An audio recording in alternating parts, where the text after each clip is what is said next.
Many organic compounds are molecular rather than ionic, so their particles are neutral molecules held together by relatively weak intermolecular forces, which makes them melt at lower temperatures than ionic lattice solids.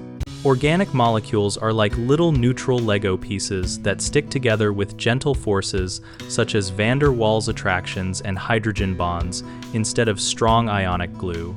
Because those forces are weaker, it takes less heat to pull the molecules apart and change them from solid to liquid.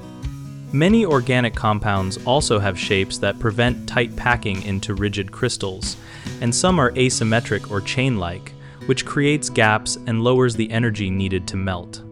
Small changes in size, shape, or the presence of polar groups can raise or lower the melting point, so similar-looking molecules can behave very differently when heated.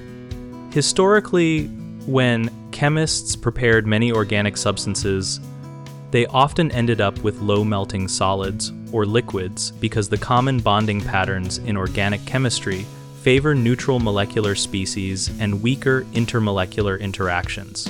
A common mistake is thinking all low-melting substances are weakly bonded in every way, when actually strong localized hydrogen bonds can raise melting points, so check the types of intermolecular forces present and the molecular shape to understand the melting behavior.